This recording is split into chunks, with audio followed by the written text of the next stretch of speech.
né, eu comentei aqui que passou de 5%, a gente aqui falando do preço da Treasury de 10 anos no fechamento da sexta-feira, aqui dia 10, ela já estava aqui negociando na casa de 4,65, né? Então, como vocês podem notar, realmente bastante volatilidade, não só na curva de juros americana e, obviamente, no mundo inteiro. Já a Bolsa Brasileira, essa sim, no mês passado, teve também performance negativa, né? A gente acompanhou esse mau humor internacional, mas olhando para novembro, a gente também vem recuperando, o Ibovespa já sobe, aí já tem um retorno positivo. Bem-vindos e bem-vindas ao Mind Asset, podcast da Itaú Asset. Eu sou a Clara, da equipe de comunicação, e esse é mais um episódio do nosso quadro Mercados e Fundos em Foco, onde a gente discute sobre os principais temas que vêm movimentando o mercado, além de trazer mais detalhes sobre a performance, o posicionamento e as perspectivas de um dos nossos fundos.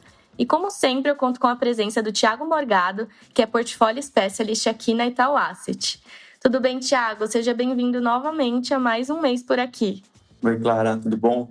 Muito obrigado mais uma vez pelo convite. Espero que o pessoal tenha gostado aí de todos os podcasts que a gente fez até agora, que continuem gostando do conteúdo que a gente preparou especialmente esse mês para eles. Maravilha, então vamos começar. Vamos começar pelo cenário internacional. Acho que o principal tema continua sendo o comportamento das curvas de juros nos Estados Unidos. Ao longo do mês de outubro, a gente viu essas curvas abrirem, só que já no começo de novembro, com a decisão de política monetária do Fed e a divulgação de novos dados sobre o mercado de trabalho americano, a gente viu as curvas cederem, apesar delas ainda estarem em patamares elevados, né? Como é que essa volatilidade mexeu com os mercados? Perfeito, Clara. Acho que assim como nos últimos meses, né, o que mais vem motivando os movimentos dos ativos de risco vem sendo essa parte longa da curva de juros americana.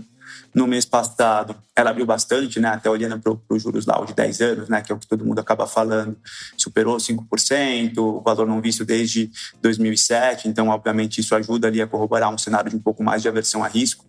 Isso muito ali também na esteira da continuidade de dados ali de atividade, de emprego, que a gente viu no mês de setembro.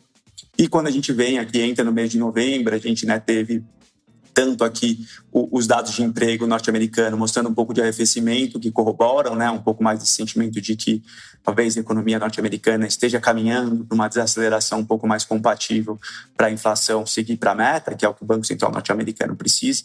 E a gente viu uma volta bem forte aqui dos yields, né, dos juros da Treasury de 10 anos. Então, né, eu comentei aqui que passou de 5%. A gente aqui falando do preço da Treasury de 10 anos no fechamento da sexta-feira, aqui dia 10, ela já estava aqui negociando na casa de 4,65, né? Então, como vocês podem notar, realmente bastante volatilidade, não só na curva de juros americana e, obviamente, no mundo inteiro. Certo. Na Europa, a gente também teve decisão de política monetária, né? Só que o impacto para as curvas de juros acabou sendo diferente. Então, por que isso? Legal, acho também importante pôr em perspectiva, né? A gente vinha comentando o quanto que esse movimento da curva de juros americana estava levando todos os outros ativos, especialmente as curvas de juros, na mesma direção. No mês passado, olhando especificamente para a Europa, foi um pouco diferente, né? Como você comentou, o Banco Central Europeu, ele comunicou, né, que parou de subir juros lá, então a gente parou ali depois de 10 altas consecutivas, os juros por lá parou. Né? Isso fez com que, em conjunto com uma atividade mais fraca que a gente vem acompanhando ali na região, fizesse com que os investidores passassem, né, a acreditar que o espaço para cortes e que esse juros mais longo poderia ser um pouco mais baixo. Então, por lá, a gente viu uma queda ali nas curvas de juros da região da Europa. Certo. E aí, passando para a renda variável, acho que o mês de outubro foi de perdas para basicamente, né, todos os índices internacionais, né? Como é que foi esse comportamento? É verdade, né? Acho que, primeiro, na mesma tônica, né, esse juros americano mais alto traz também, né, essa aversão a risco para os ativos como a própria renda variável, toda aquela história de você comparar o retorno esperado da renda variável com o retorno esperado, né, do ativo livre de risco. Quanto mais alto está o nível desse ativo livre de risco, menos atrativo fica a bolsa. Então, obviamente, a bolsa não só americana, mas como as bolsas do mundo inteiro reagem a esse aspecto. Mas também no mês passado a gente teve toda uma questão relacionada à divulgação dos resultados, né, a temporada de resultados lá no mercado norte-americano. Embora os resultados, né, divulgados olhando para trás, eles tenham sido positivos, o que decepcionou os investidores foi, né, o guidance, né, que é a expectativa para frente que as empresas têm dado para os seus resultados, né? Então isso aí acabou corroborando para uma performance negativa das bolsas, né? Aqui o S&P caiu 2,1%, o Nasdaq também teve algumas perdas um pouco mais acentuadas, embora, né, quando a gente olha para o ano fechado, as bolsas continuam com performance positiva aqui também, tá? Certo. E antes da gente passar a nossa conversa para o Brasil, eu também queria que você trouxesse um panorama do mercado de commodities. A gente teve algum destaque de performance? É verdade, né? Acho que, claro, a gente também é impactado por esse cenário internacional, como sempre. E aí, esse mês, a gente teve um pouquinho de contribuição do contexto internacional, do contexto local.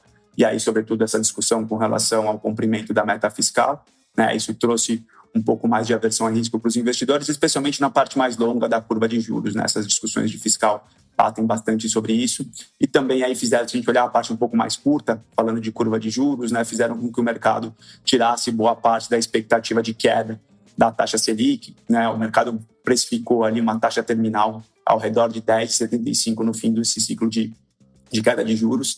Com esse ambiente mais atrativo durante o começo de mês de novembro, a gente já está indo para algo como 10,25, então tem sido um pouco mais positivo, né, também para os ativos brasileiros, né? O X da equação aqui também acaba sendo um pouco a própria moeda. O real vem performando bem mês passado, embora o dólar tenha se fortalecido de maneira geral, o real ficou próximo do 0-0.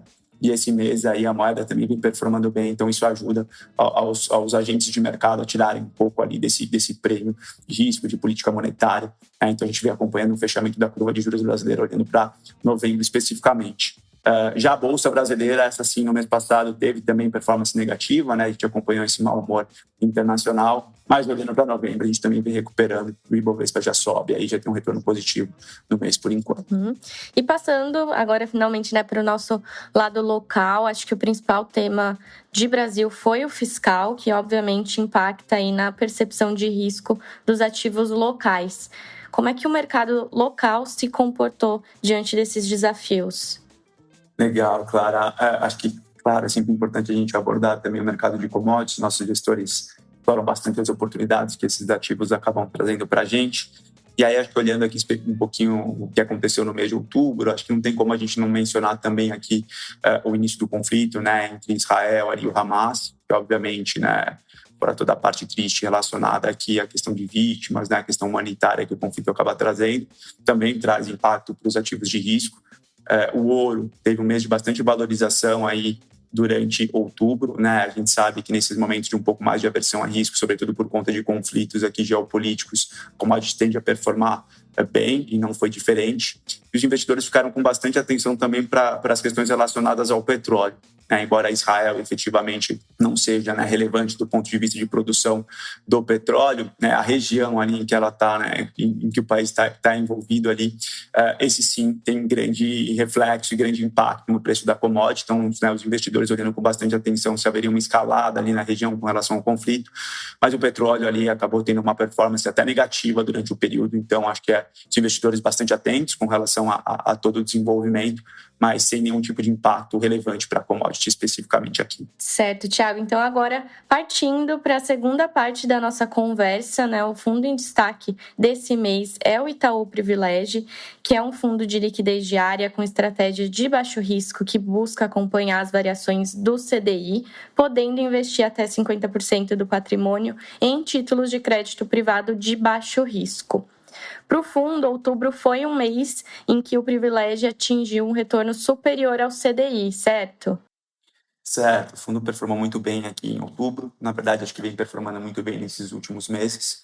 A gente fala aqui bastante, né, mercados em foco, o que acontece no mercado internacional, o que acontece no mercado local, mas obviamente também que toda a dinâmica aqui dos ativos também tem impacto nos fundos de crédito. É legal a gente pôr em perspectiva, o pessoal que está acompanhando a gente aqui também entender um pouco da dinâmica dessa classe de ativo, que é tão importante para a composição do portfólio dos nossos investidores, né?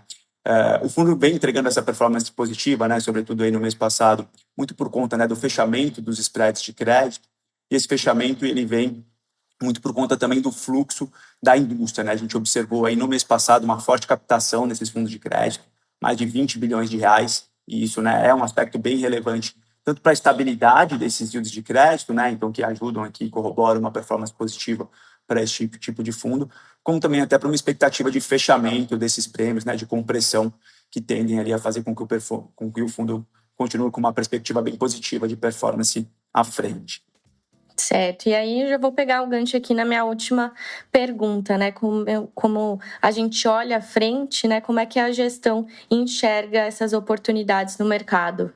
Acho que à frente, né, tem toda essa questão de a gente continua acreditando que a gente vai acompanhar fluxo positivo para esse tipo de fundo. Acho que a Selic, né, nos níveis atuais aí, e até um pouco mais abaixo, acima dos 2 dígitos, continuam tornando a classe bem atrativa, né, para o investidor. Então, a gente acredita que a gente vai continuar acompanhando esse fluxo. A gente também tem acompanhado bem de perto muitas ofertas, né, as primárias, que é quando a empresa emite uma nova dívida, tanto aqui são disponibilizadas amplamente para o mercado, quanto o que a gente chama de private placement, né? Dado o tamanho aqui da Itaú Asset, tem muita empresa que vem e nos procura, e se a gente acredita que essa emissão é bem atrativa, a gente pode tomar boa parte dela, né? Isso faz com que a gente tenha uma posição única aqui dentro do mercado. A gente está acompanhando aqui mais de 15 bilhões de reais em emissões, então acho que dá bastante conforto em termos de continuar entregando performance bem interessante. E vale sempre reforçar aqui que a gente está falando de um fundo extremamente diversificado, são mais de 175 nomes diferentes dentro do portfólio, né, que contam aqui com uma cobertura bem ampla e profunda, né? O time de gestão da Itaú Asset hoje de crédito são 14 pessoas dedicadas única e exclusivamente a crédito privado, é a maior equipe do mercado aqui brasileiro com esse foco. E a gente está falando de um fundo que tem a expectativa de entregar para os investidores um retorno na casa de CDI mais 0,5% ao ano, já descontado aqui de todas as taxas. Maravilha, maravilha. Então, acho que assim a gente encerra esse episódio, né? E para você, nosso ouvinte, que quer saber mais sobre o Privilege, basta acessar o link da descrição, você vai encontrar todas as informações do fundo, além do detalhamento da performance completa. E, Thiago, muito obrigada mais uma vez. A gente se vê no mês que vem. Eu que agradeço mais uma vez a oportunidade. Espero que o pessoal tenha gostado. Mande feedbacks aí pra gente e a gente se vê mês que vem. Até mais. É isso. Obrigada a todos e até o próximo episódio. Até a próxima, pessoal. Tchau, tchau.